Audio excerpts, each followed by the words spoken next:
काय म्हणालीस तू? अ? आता काय म्हणालीस तू? पुरावे गायब करूयात, केस दाबून टाकूयात. कुणासाठी? सांग ना, कुणासाठी पुरावे दाबणार आहेस तू?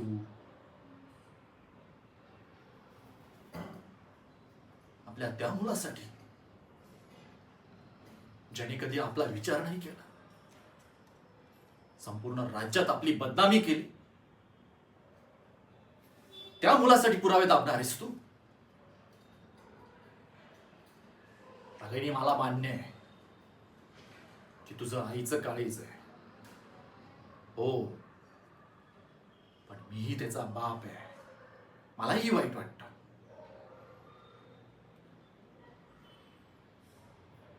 आज सकाळपर्यंत मला असंच वाटायचं की सत्ता म्हणजे ताकद असते, पण नाही. सत्ता म्हणजे ताकद नसते, तर सत्ता म्हणजे परीक्षा असते, जी मी आता देतोय. रागिणी, आपला मुलगा जर निर्दोष असेल ना, तर त्याला घाबरण्याचं काहीही कारण नाहीये. हो, पण जर का तो दोषी असेल तर त्याला वाचवण्याचा अधिकार हा मला पण नाहीये. लोकांनी मला निवडून दिलं, मला मतं दिली. ठीक आहे, माझं घर कायद्याच्या पुढे नेण्यासाठी नव्हे, तर कायद्याचं रक्षण करण्यासाठी, कायद्यावर विश्वास ठेवण्यासाठी.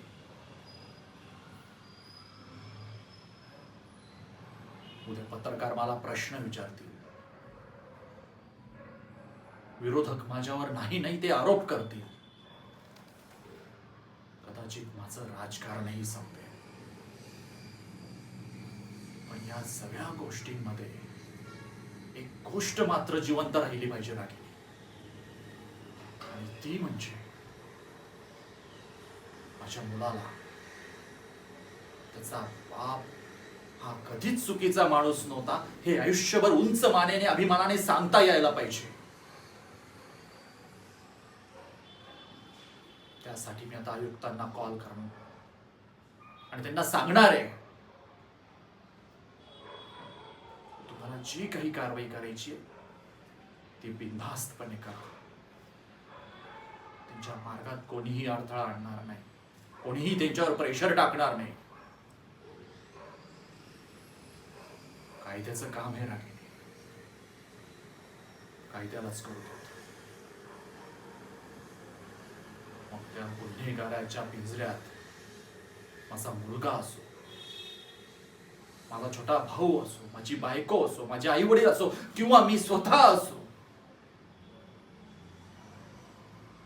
जर गुन्हा केलेला असेल ना,